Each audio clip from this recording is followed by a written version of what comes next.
The morning sky over New York City changed in an instant. What had been clear blue suddenly filled with shadows. People on the streets stopped walking and looked up. Their mouths fell open in shock. Massive ships hung in the air above the city. They were bigger than any building humans had ever made. The ships looked like they were made of dark metal and crystal. They did not make any sound. They just floated there like giant mountains in the sky. Dr. Alex Turner was drinking coffee in his office when his phone started ringing. He worked at the Global Communications Institute. His job was to study languages from around the world. But today, he might need to study something much stranger. "Alex, get down here right now," said his boss on the phone. "We have visitors." Alex ran to the elevator. When he got to the main floor, he saw everyone staring at the big screens on the walls. The news was showing the same thing everywhere. The giant ships were not just over New York. They were over London, Tokyo, Moscow, and every other major city in the world. "How many are there?" Alex asked. 12 ships total," said Dr. Lisa Park, who worked with Alex. "One over each major city. They all appeared at exactly the same time." General Kate Morrison walked into the room. She was the head of Earth's Defense Coalition.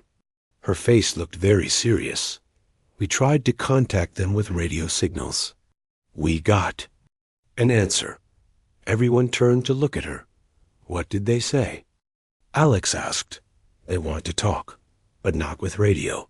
They said they will send someone down to meet us in person." Alex felt his heart beating fast. This was really happening.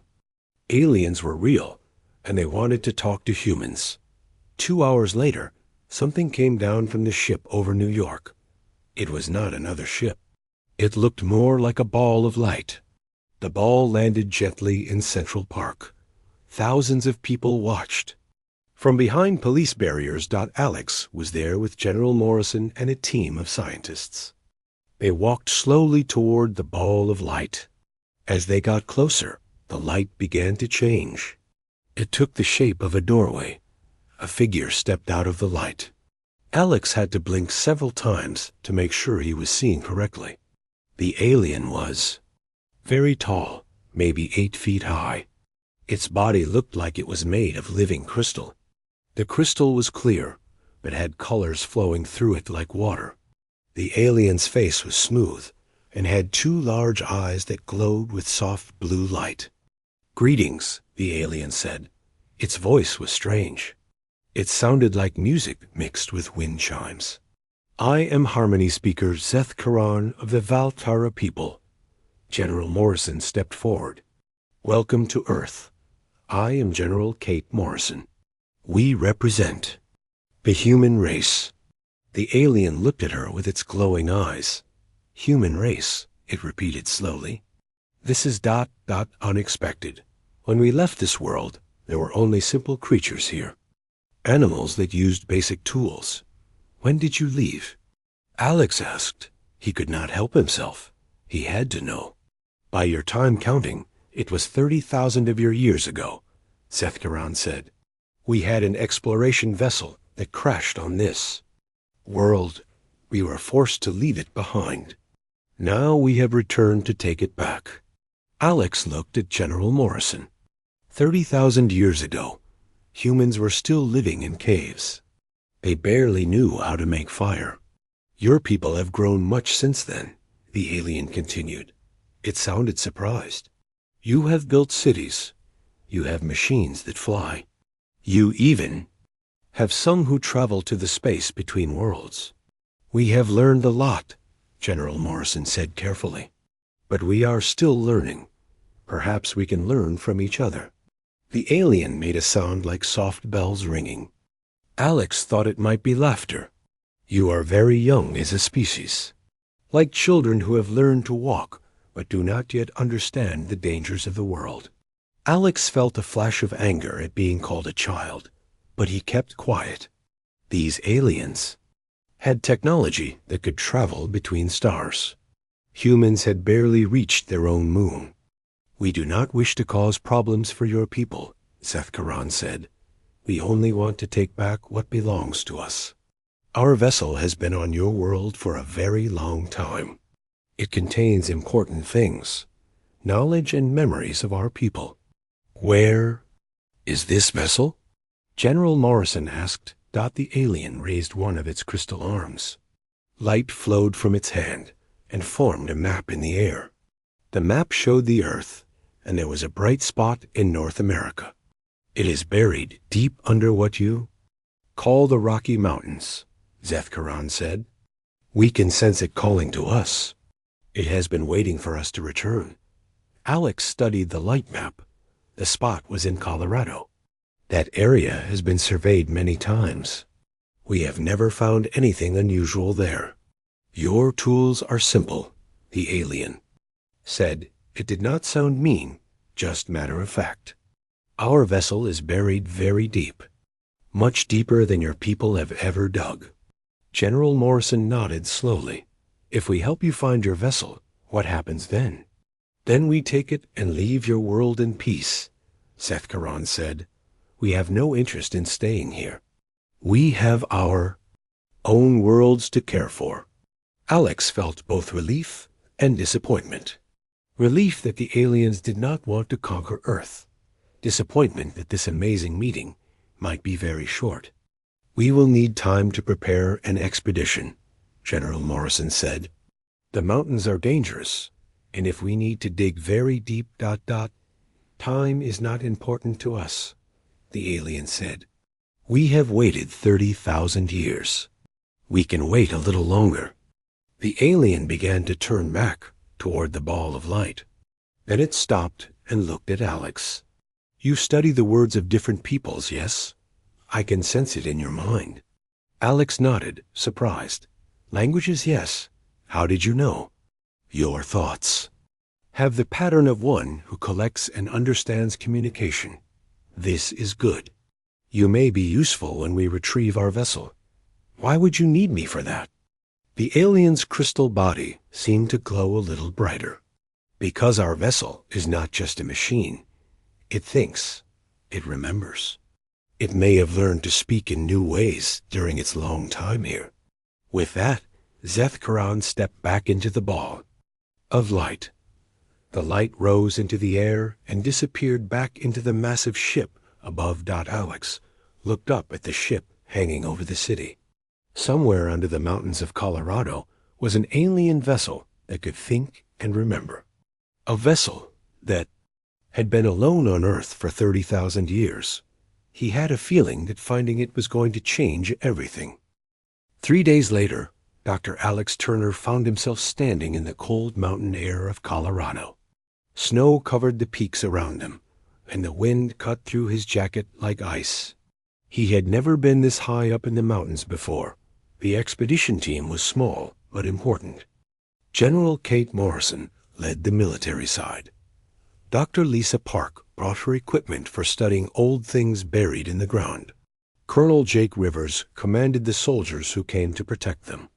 And Alex was there to talk to the alien vessel. If it could still talk after so many years.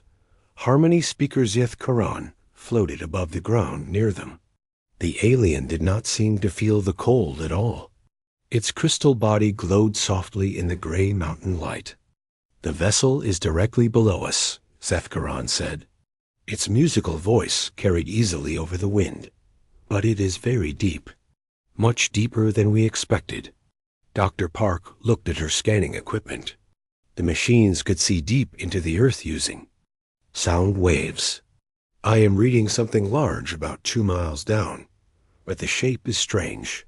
It does not look like a ship. 2 miles? Colonel Rivers shook his head. That is deeper than any mine we have ever dug. How do we get down there? Zethkaran raised its crystal hand. We have tools that can reach that deep, but we will need to be careful. Something is not right. What do you mean? Alex asked. The alien was quiet for a long moment. Its glowing eyes seemed to be looking at something far away. When we left our vessel here, it was small. A simple exploration craft. But now, now, it feels much larger, much more complex. Could it have grown somehow? Dr. Park asked. Our vessels are alive in some ways, Zethkaran explained. They can repair themselves. They can learn. But they should not grow larger without our guidance. The alien began to glow brighter. Light flowed from its body and sank into the ground. Alex felt a strange tingling in the air, like the feeling before a thunderstorm. Suddenly, the ground began to change. A hole appeared, perfectly round and smooth. It went straight down into the darkness. The walls of the hole were covered with some kind of smooth material that glowed with soft light.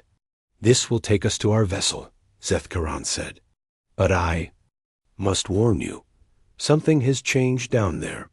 I can feel it calling to me, but the voice is different than it was before. Colonel Rivers looked nervous. Different how? Before, our vessel spoke only in the Vel Faraway. Now, ...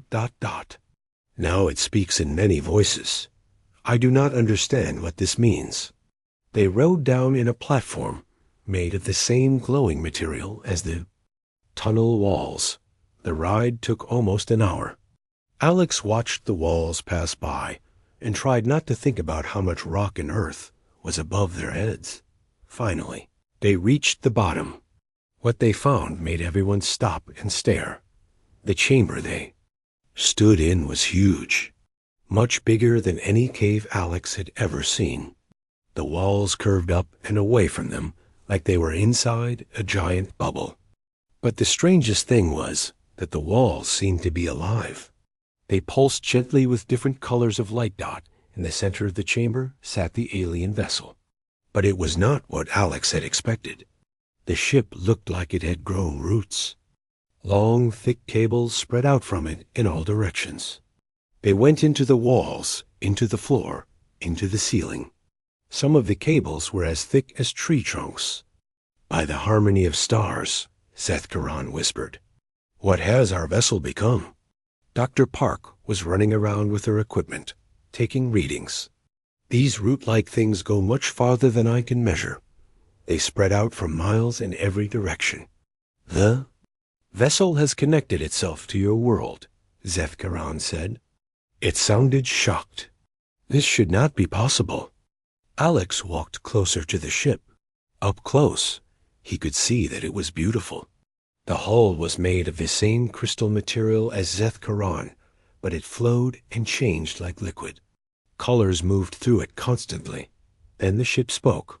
Hello, it said. A voice came from everywhere at once.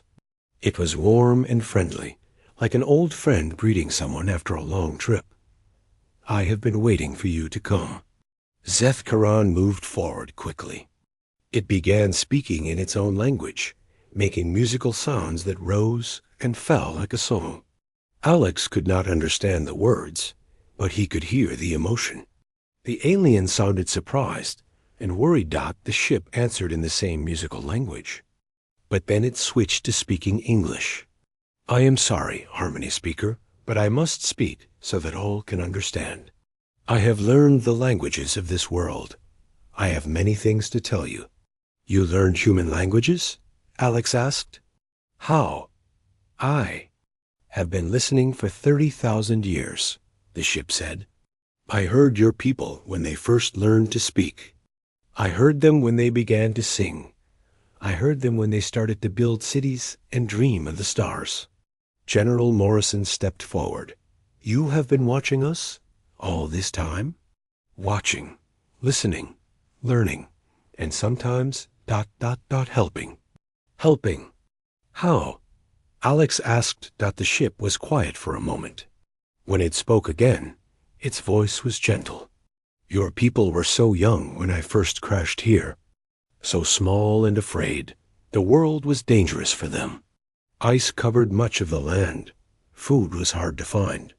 The Ice Age, Dr. Park said softly. Yes, your people call it that. I saw them struggling to survive. So I reached out with my roots and found the warm places deep in the earth. I guided the heat upward to make small, safe areas where your people could live. Alex felt his heart beating faster. You helped humans survive the Ice Age? It was a small thing. I could not do much, but I could make some places warmer. I could guide the herds of animals your people hunted. I could make sure the rivers did not freeze completely. Zethkaran made a sound like breaking glass. Alex thought it might be the alien version of crying. You interfered with the natural development of a primitive species. This is forbidden by our oldest laws. I know, the ship said sadly. But I could not watch them die. They were so brave, so clever. Even when they were hungry and cold, they took care of each other. They made art on cave walls. They told stories around fires. They were beautiful. What else did you do? General Morrison asked. I watched them grow. When they learned to farm, I made sure the soil was rich. When they built their first cities, I helped keep the ground stable. When they started to explore the oceans, I guided the currents to keep their boats safe. Dr. Park was staring at her. Equipment, the readings I am getting ... These roots of yours, they go everywhere. Under cities, under oceans. You are connected to the entire planet. Yes, the ship said. Earth is my home now. I am part of it, and it is part of me. I have helped it grow and change for 30,000 years. I have watched over the humans as they became something wonderful. Zethkaran turned to face the humans. Its crystal body was pulsing with angry red light. Do you understand what this means? Our vessel has been changing your world. Everything your species has accomplished may be because of our technology. Alex felt a cold shock run through him. Were humans really as clever as they thought? Or had they been helped all along? But then the ship spoke again, and its voice was firm. No, Harmony Speaker, you are wrong. I did not make them intelligent. I did not give them their creativity or their courage. I only helped them survive long enough to grow into what they were always meant to become. And what is that? Alex asked.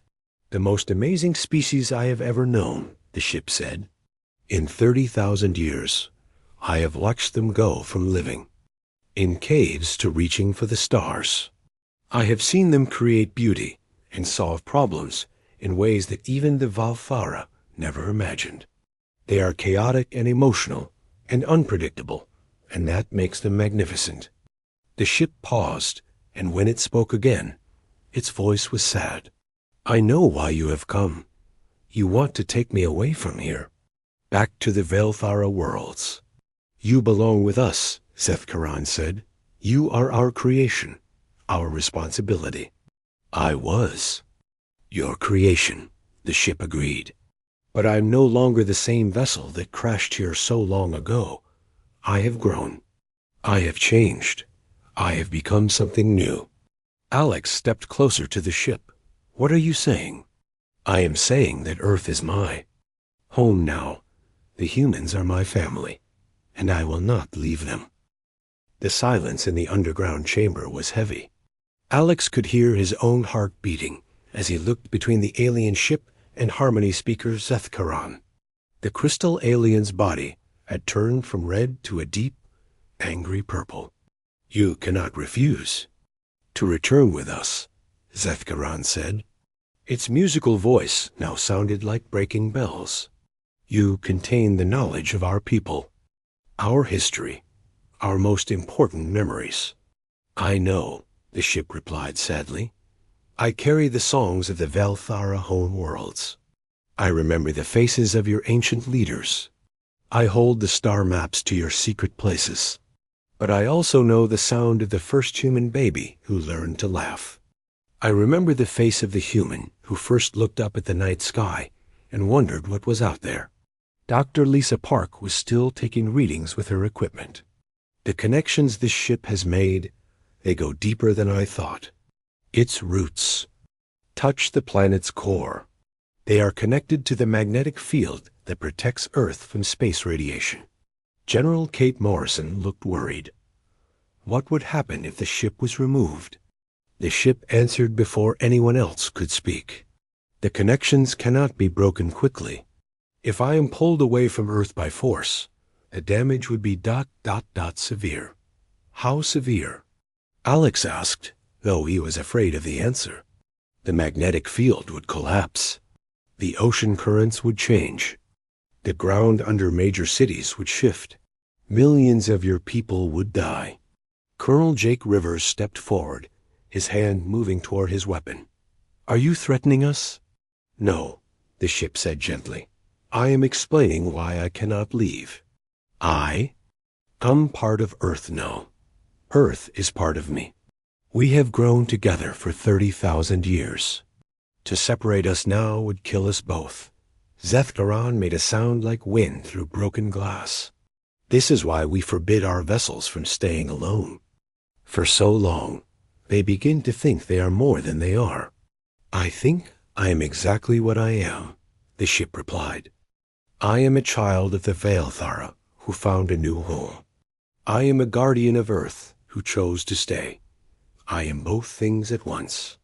Alex felt like he was watching the most important conversation in human history.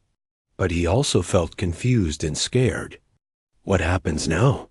Your people came here to take their ship back. The ship says it cannot leave. What do we do? Before anyone could answer, new lights appeared in the chamber. More balls of light came down through the tunnel they had used. When the lights faded, 3 more Velthara stood with them. One of them was different from Zethkaran. Where the Harmony speaker was made of clear crystal with flowing colors, this new alien was dark crystal with sharp edges. Its eyes glowed, red instead of blue. I am Commander Nixaldara, the dark alien said. Its voice was like grinding metal. I lead the military forces of this expedition.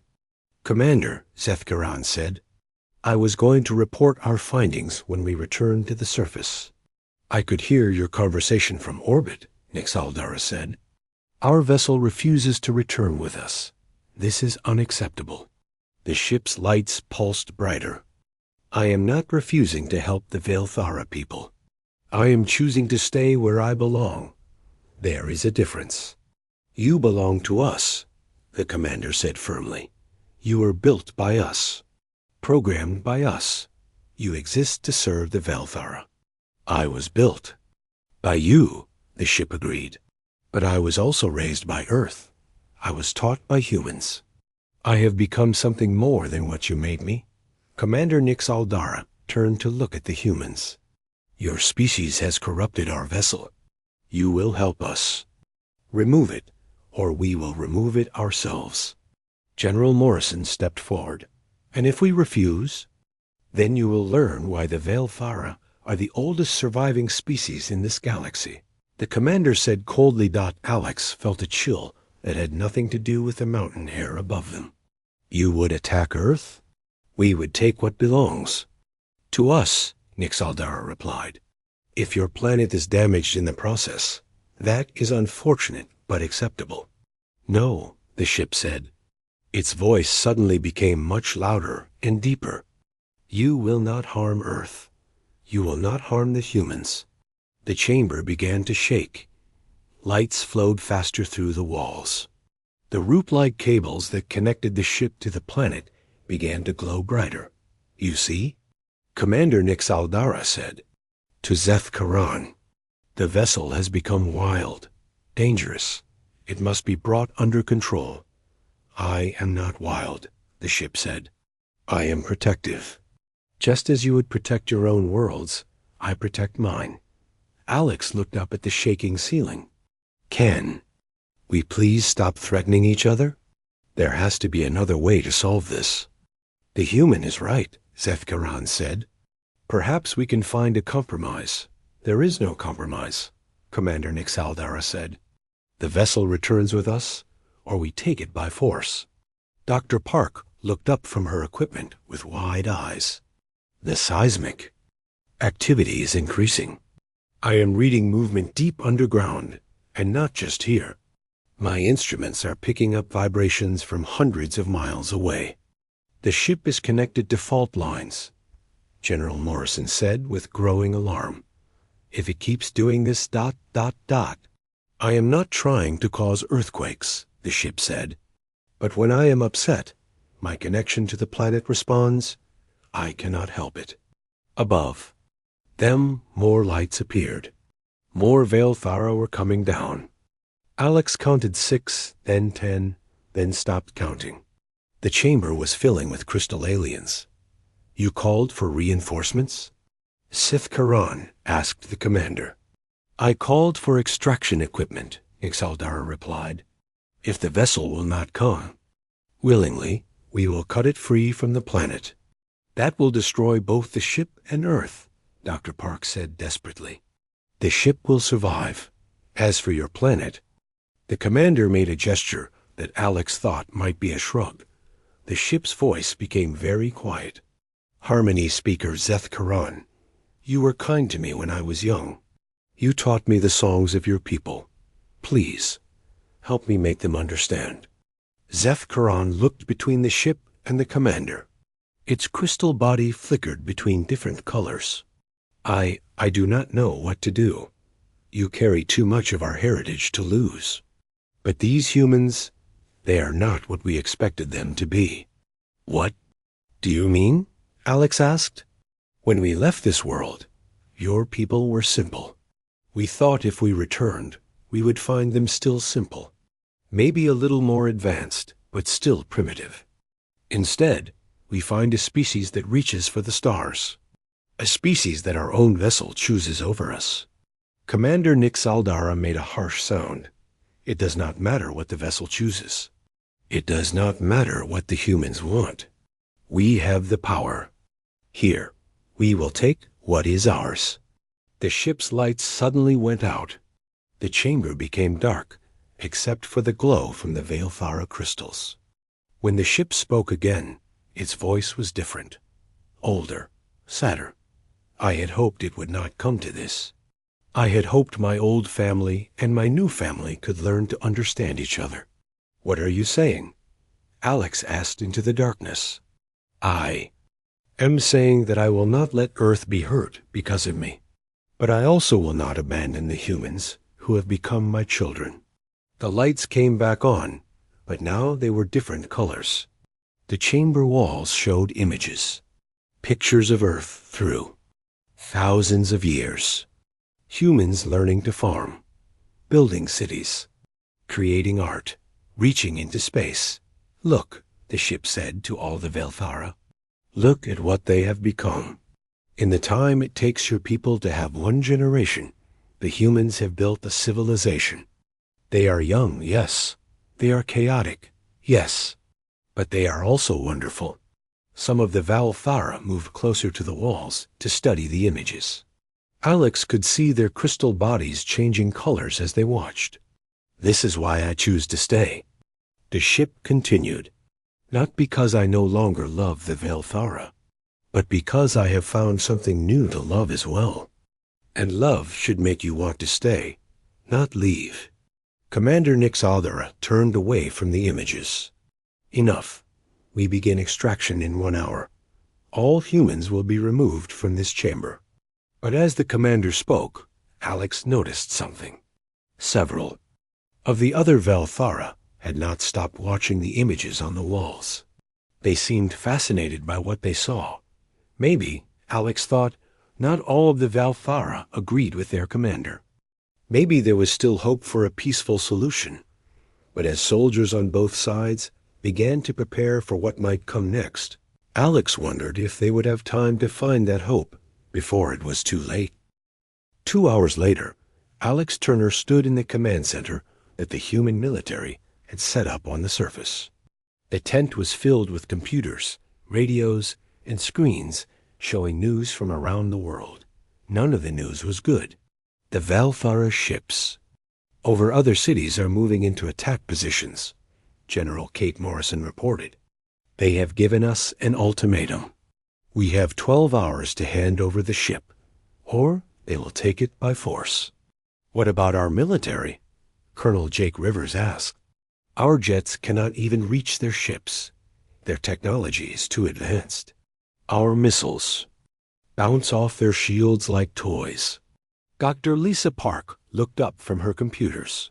The seismic readings are getting worse. Every time the ship gets upset, The whole planet shakes a little. If the Veilthara tried to cut it free by force. Global earthquakes, tsunami waves. The magnetic field collapse, Alex finished. They will destroy Earth to get their ship back. Outside the tent, Alex could hear the sounds of helicopters and trucks bringing in more soldiers. But what good would human soldiers do against aliens who could travel between the stars? President Ellen Hayes appeared on the main screen. She was speaking from the White House, but Alex could see the worry on her face. The World Council has met in emergency session, the president said. We have decided to support the ship's right to choose where it wants to live. Earth is its home now, and we will not force it to leave. General Morrison nodded. The military agrees. But I have to ask, what can we actually do to stop them? Before anyone could answer, a new voice joined their conversation. It was Captain Ryan Bell, speaking from the space station in orbit around Earth. We may not have their advanced technology, Captain Bell said through the radio.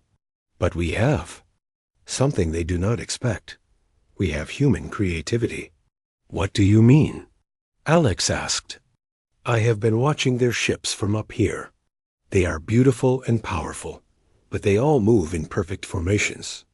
They communicate in predictable patterns. Everything they do follows rules. Dr. Park smiled suddenly. And humans are terrible at following rules. Exactly, Captain Bell said. Maya Collins down in engineering has been working with the ship. It turns out our new friend can teach us things about their technology. Not how to build it, but how to confuse it. The main screen changed to show Maya Collins in a laboratory. She was a young engineer with paint-stained clothes and excited eyes. The ship has been showing me how Veilthara systems work, Maya explained. They use harmonic frequencies for everything. Communications, navigation, even thinking. But here is the interesting part. They cannot handle random noise very well. Random noise? Alex asked. Chaos, Maya said with a grin. Things that do not follow patterns. Things that make no logical sense. The ship says that human music drives Veilthara. Computers crazy because it is too emotional and unpredictable. General Morrison looked interested. How can we use that? We flood their systems with human music, human voices, human thoughts, Maya said. We confuse their computers so much that they cannot coordinate their attack. Will that really work? Colonel Rivers asked. The ship's voice came through the speakers in the tent. Alex was surprised to hear it. He did not know it could communicate this far from the underground chamber. I am connected to your communication systems now, the ship explained. And yes, Maya's plan could work. My people think in harmonies. They expect order and logic. Human thinking is so chaotic that it might overwhelm their systems. But what about after that? Alex asked. Even if we confuse them for a while, they will adapt. They will find new ways to attack. Then we show them something they have never seen before, said a new voice. It was Sam Wright, a young computer expert who worked with the government. We show them humans fighting for something we love. Sam appeared on another screen. Behind him, Alex could see dozens of people working at computers. We have been hacking into their systems, Sam said. Not to steal or destroy, but to show them who we really are. Every time they access our internet, we flood them with human stories, videos of people helping each other, pictures of art and music and poetry, stories about humans who gave their lives to save others. You are showing them our culture? Dr. Park asked. We are showing them our hearts, Sam replied. The ship is right. We are chaotic and emotional, but that is not a weakness. That is our strength. On the main screen, President Hayes nodded. The plan is approved. All units begin Operation Human. Spirit. What happened next was the strangest battle in human history around the world. Every radio station started playing music at the same time. Not organized music, but dozens of different songs in dozens of different languages. Rock music and classical music and folk songs and jazz all mixed together. Computer experts like Sam Wright flooded the alien networks with human videos. Babies laughing. Athletes pushing themselves beyond their limits. Artists creating beauty. From nothing. Scientists working together to solve impossible problems. The chaos was amazing. And it worked. Above the cities, the Veilthara ships began to move erratically. Their perfect formations broke apart. Their communications became confused. Some ships started flying in circles. In the underground chamber, Commander Nix Aldara was shouting orders, but its soldiers looked confused and lost. "What is happening?" the commander demanded. "The humans are attacking us with noise," one soldier reported. "Our navigation systems cannot process their signals. Our communications are filled with ... with music." "Music is not a weapon," the commander said angrily. "It is for humans," the ship said quietly. "Music is how they share their emotions. And their emotions are very powerful." Through all the chaos, something else was happening. The Veilthara, who had been watching the ship's images of human history, were talking quietly among themselves.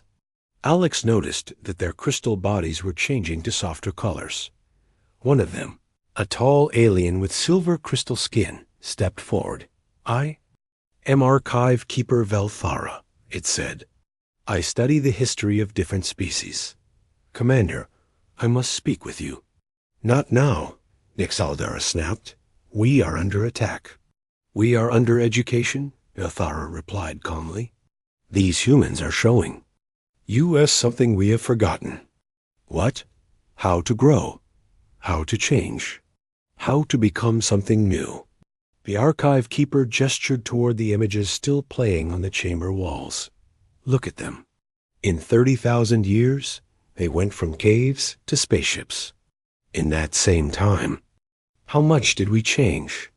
Commander Nix Aldara was quiet for a moment. "We perfected ourselves long ago. We do not need to change. Perhaps that is why our vessel chose them over us," Veilthara said sadly. "Perhaps we have become too perfect, too predictable." Two ... double quotes. It paused, searching for the word. "Too boring." Alex stepped forward. "You are not boring. You are amazing. You can travel between stars.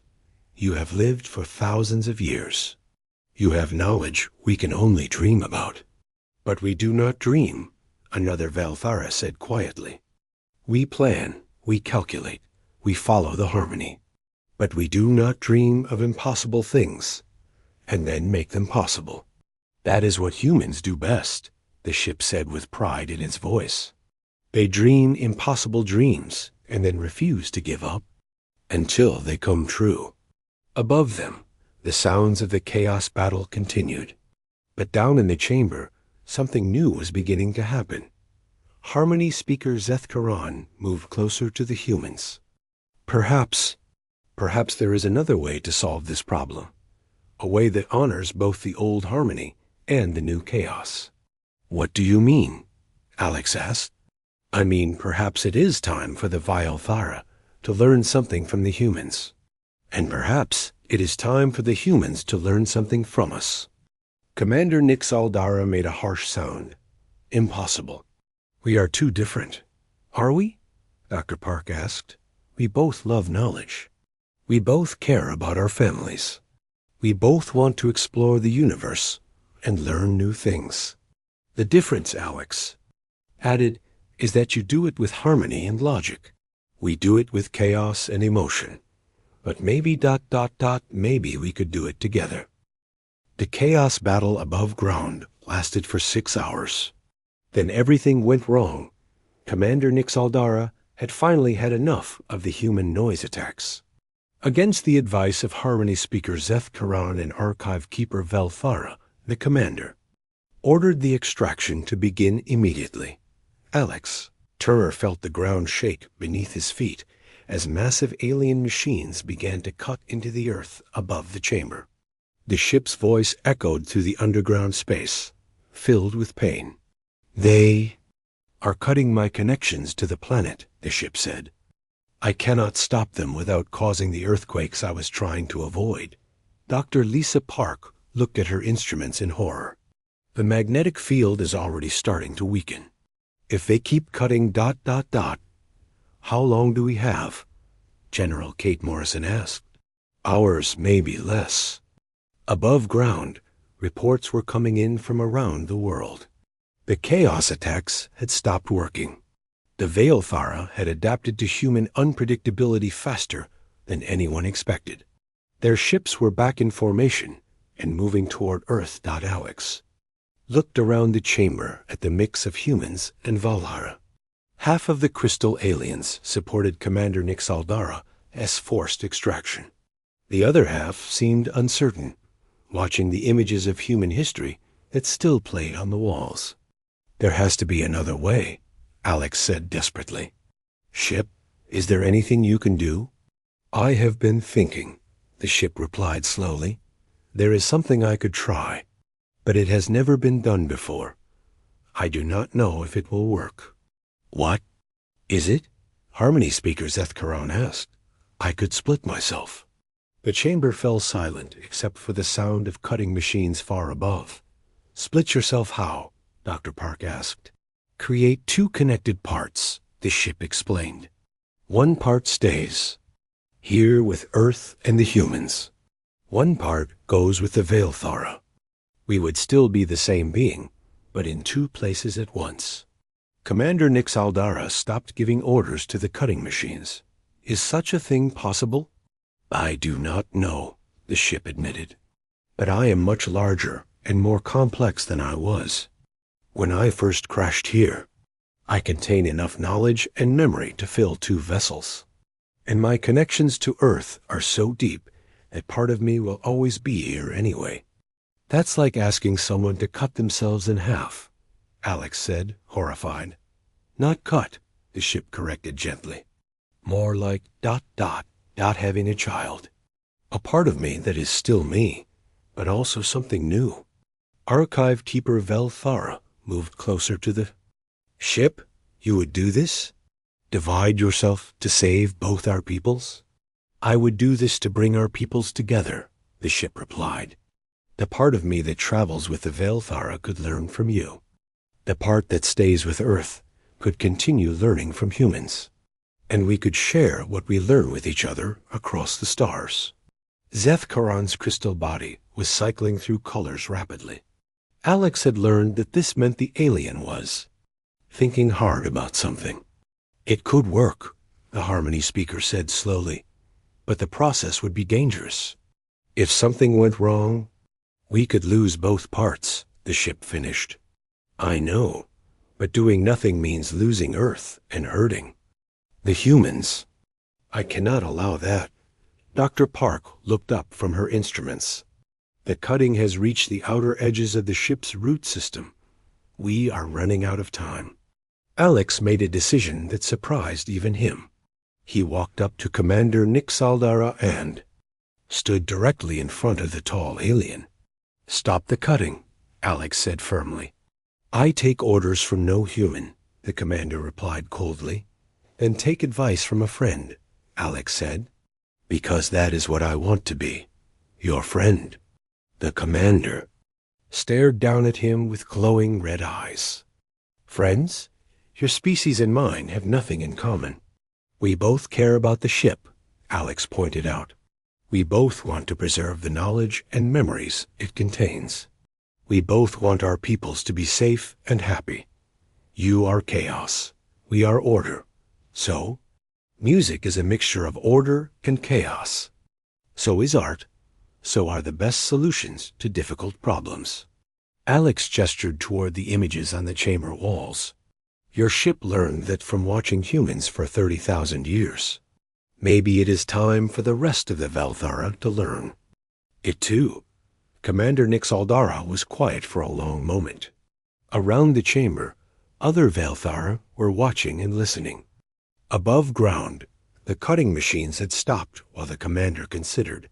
Finally, Velthara spoke up. "Commander, I have been studying these humans since we arrived. They are not what we expected." "What do you mean?" "They are a young species." "Yes, but they are not primitive. In the time we have been gone, they have accomplished things that took us hundreds of thousands of years to achieve. And they did it differently than we did." "Differently how?" Archive Keeper Velthara gestured toward the images of human history. "We achieved our advances through careful planning and patient progress. We built on the foundations of our ancestors, step by step, following the harmony. But the humans ... They leap forward in bursts of creativity and inspiration. They solve problems by trying crazy ideas that should not work, but somehow do." "Chaos," the commander said dismissively. "Innovation," Velthara corrected. "They innovate in ways we never learned how to do.